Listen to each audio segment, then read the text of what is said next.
Hi friends, welcome back to my channel. So last క్లాసెస్లో మనము మూర్తిమత్వం అనే యూనిట్ నుండి మూర్తిమత్వ నిర్మాణము, చలన శక్తి, నిర్మితి సిద్ధాంతాలు అండ్ దానికి రిలేటెడ్గా ఉన్న ఈగో, సూపర్ ఈగో, అలాగే వీటి గురించి అయితే 1 by 1 డీటెయిల్గా మీకైతే ఎక్స్ప్లెయిన్ చేస్తానండి. సో ఇంకెవరైనా చూడకపోతే మన ఛానల్లో దానికి సంబంధించిన క్లాస్ అనేది ఉంది. అండ్ ఈరోజు క్లాస్లో భాగంగా మూర్తిమత్వ గతిశీలత, డైనమిక్స్ ఆఫ్ పర్సనాలిటీ, ఖచ్చితంగా మీకు ఈ టాపిక్ నుండి ఒక బిట్ అయితే వస్తుందండి, నాది ష్యూర్. ఎందుకంటే ఈ టాపిక్కి రిలేటెడ్గా మనకు చాలా పేపర్ సెషన్స్లలో క్వశ్చన్ అయితే వచ్చింది. సో రిపీటెడ్గా అడిగే టాపిక్ 1 by 1 మీకు ఎక్స్ప్లెయిన్ అయితే చేస్తాను ఇప్పుడు. సో కొత్తగా ఎవరైనా మన ఛానల్ని ఇంకా చూస్తున్నట్లయితే లైక్ చేయండి, షేర్ చేసి అలాగే సబ్స్క్రైబ్ చేయండి. సో క్లాస్ అయితే స్టార్ట్ చేద్దామండి. మూర్తిమత్వ గతిశీలత, డైనమిక్స్ ఆఫ్ పర్సనాలిటీ. సో మనకు 5 మార్క్స్కి అయితే ఉంటాయి కదా. సో 5 మార్క్స్ అంటే 10 క్వశ్చన్స్ మనకు సైకాలజీ నుండి వస్తుంది. అండ్ ఈ వీడియో ఎస్జిటి స్కూల్ అసిస్టెంట్ వాళ్ళు ఏపీ ఆర్ తెలంగాణ వాళ్ళకి యూస్ఫుల్ అయ్యేదండి. సో అందరు కూడా తప్పకుండా క్లాస్ని యూస్ చేసుకుంటారనేసి అనుకుంటున్నాను. అండ్ ఇంకొకటి, వీడియోని లాస్ట్ వరకు చూడండి. సో ఫస్ట్ వన్ వచ్చేసి మనకు కాన్షియస్ గురించి అయితే చూడండి. ఇక్కడ కాన్షియస్ని మనం చేతనము అంటాము. వ్యక్తి చైతన్యవంతంగా ఉన్నప్పుడు తన జ్ఞానేంద్రియాల ద్వారా స్వీకరించే అనుభవాలనే చేతనం అంటారు. సో వ్యక్తి చైతన్యవంతంగా ఉన్నప్పుడు అంటే కాన్షియస్లో ఉన్నప్పుడు తన యొక్క ఆర్గాన్స్ ఉంటాయి కదా, సో జ్ఞానేంద్రియాలు ఉంటాయి కదా, సో దాని ద్వారా స్వీకరించి ఏవైతే అనుభూతులు ఉంటాయో దానినే మనము చేతనము అంటాము. వర్తమాన అనుభవాలు చేతనావస్థలో ఉంటాయి. సో చేతనావస్థలో ఉండేవి ఏంటండి, ఇక్కడ వర్తమాన అనుభవాలు అంటే ప్రెసెంట్. సో మనకు వర్తమాన అనుభవాలు అనేవి చేతనావస్థలో ఉంటాయి. దానికి ఎగ్జాంపుల్ ఏంటంటే, తక్షణం మన కళ్ళ ముందు జరిగే విషయాలను గుర్తించాము. ఫర్ ఎగ్జాంపుల్, మనం రోడ్ మీద నడుచుకుంటూ వెళ్తూ ఉంటాము. సో అక్కడ మన కళ్ళ ముందు ఏదో ఒక ఇన్సిడెంట్ అనేది జరుగుతుంటుంది. అంటే అక్కడ పాస్ట్లో జరిగిపోయినదా కాదు కదా, అంటే ప్రెజెంట్లో అంటే వర్తమానంలో జరిగింది. తక్షణము ఇమీడియట్గా మన కళ్ళ ముందు జరిగే విషయాలను గుర్తించడము ఉదాహరణ అండి, చేతనానికి ఉదాహరణ. నెక్స్ట్ చూడండి, ఉపచేతనం. దీన్నే మనం సబ్ కాన్షియస్ అంటాము. సబ్ కాన్షియస్ అంటే ఇది మనసులో కొంచెం డీప్గా ఉంటుంది, అంటే కొంచెం లోతులో ఉంటుంది. అనుభవాలను ఇక్కడ దాచుకుంటుంది. అవసరం ఉన్నప్పుడల్లా అనుభవాలను గుర్తుకు తెచ్చుకునే భాగం సబ్ కాన్షియస్. అంటే ఫర్ ఎగ్జాంపుల్, మనము ఒక ఎగ్జాంపుల్ చూడండి, మన ఎగ్జాంపుల్ తీసుకుందాము. అక్కడ లాస్ట్ టెట్ రాసాము. సో టెట్ రాసినప్పుడు పేపర్ ఈజీగా వచ్చిందా, కష్టంగా వచ్చిందా? చాలా కష్టంగా వచ్చింది కదా. అంటే అది ఒక ఎక్స్పీరియన్స్ మనకి. సో అనుభవాలు అనేది మనము ఎక్కడ దాచుకుంటాము, మనసులో కొంచెం లోతులో అయితే ఉంటుంది. ఆ అనుభవాలను మనము దాచుకుంటాము. అండ్ అవసరం ఉన్నప్పుడు, అబ్బా ఆ రోజు పేపర్ కష్టం వచ్చింది అని అవసరం ఉన్నప్పుడల్లా అనుభవాలను గుర్తుకు తెచ్చుకునే భాగమే ఉపచేతనం. అర్థమైందా అండి? సో దాన్నే మనము సబ్ కాన్షియస్ అంటాం. మనం మరిచిన అనుభవాలను కొద్ది ప్రయత్నం మీద చేతనావస్థలోకి తీసుకురావడము. అంటే ఫర్ ఎగ్జాంపుల్, ఇప్పుడు మనము మర్చిపోయి ఉంటాము, దాన్ని కొద్ది ప్రయత్నం మీద చేతనావస్థలోకి తీసుకురావడం, దాన్నే మనం సబ్ కాన్షియస్ అంటారు. అండ్ లాస్ట్ వన్ చూడండి, అన్కాన్షియస్, అచేతనము.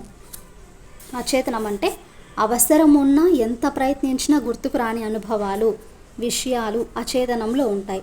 అంటే ఎంత ట్రై చేసినా కూడా ఆ విషయం అనేది మనకు గుర్తుకుండదు. ఎంత అవసరం ఉన్నా ఎంత ప్రయత్నించినా గుర్తుకు రాని కొన్ని అనుభవాలు అయితే ఉంటాయి. సో విషయాలు ఉంటాయి, దానినే మనము అచేతనంలో ఉంటాయండి.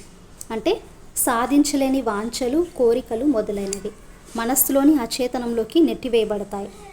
చిన్ననాటి అనుభూతులు కొన్ని ఎంత ప్రయత్నించినా గుర్తుకురావు. ఒక ఎగ్జాంపుల్ చూడండి.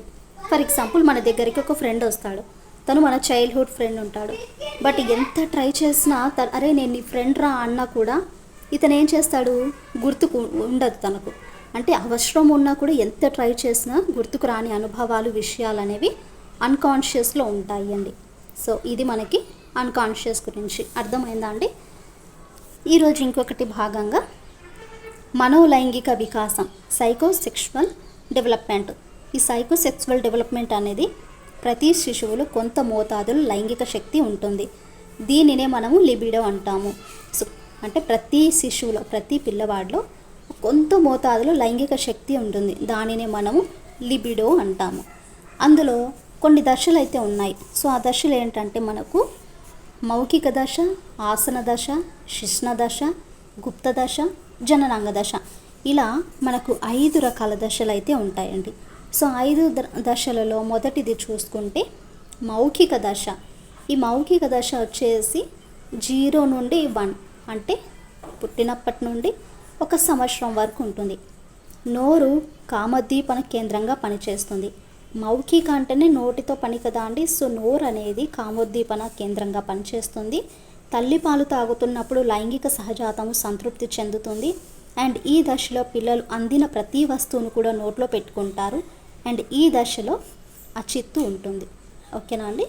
సో ఈ దశలో ఏ దశలో పిల్లలు అందిన ప్రతి వస్తువుని నోట్లో పెట్టుకుంటారంటే మౌఖిక దశలో అండి. నెక్స్ట్ వన్ ఆసన దశ. ఇది మనకు 2 to 3 ఇయర్స్లో ఉంటుంది.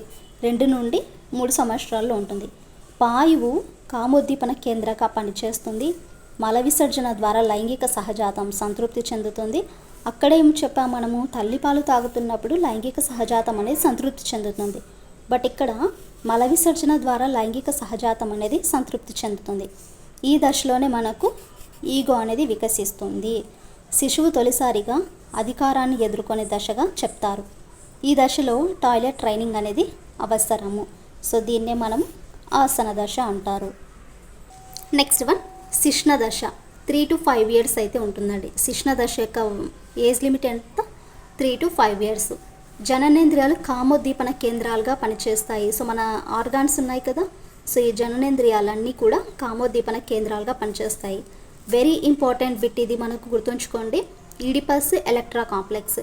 ఈడిపస్ కాంప్లెక్స్ అంటే మగపిల్లలు తల్లిని లైంగికంగా వాంఛించే ధోరణి. ఎలక్ట్రా కాంప్లెక్స్ అంటే ఆడపిల్లలు తండ్రిని లైంగిక వాంఛించే ధోరణి. అంటే మగపిల్లలు ఎప్పుడు కూడా ఎక్కువగా తల్లిని ఇష్టపడతారు.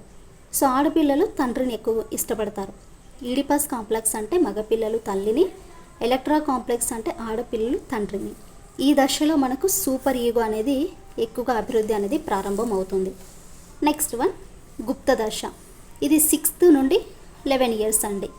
గుప్త దశ వచ్చేసి 6 నుండి 11 సంవత్సరాల్లో ఉంటుంది. మగపిల్లలు తండ్రితో, ఆడపిల్లలు తల్లితోనూ తాదాత్మీకరణం చెందుతారండి.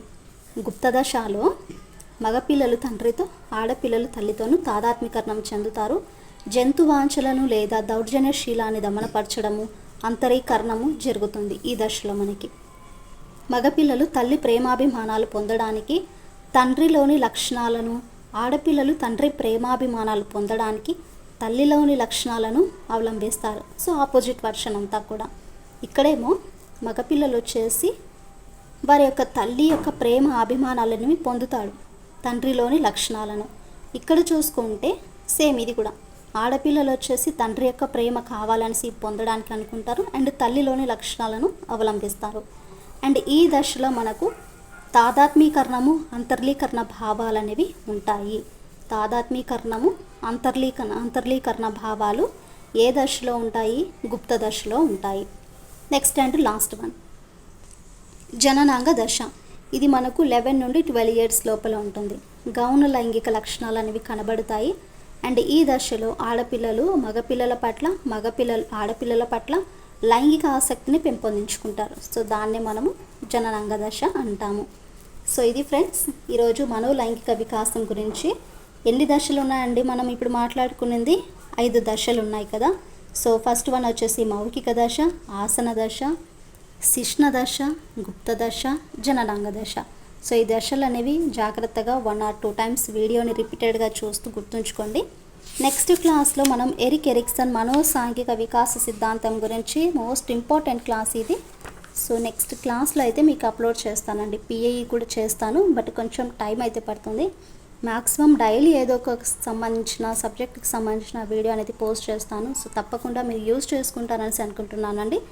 వీడియో చివరి వరకు చూసారు కదా.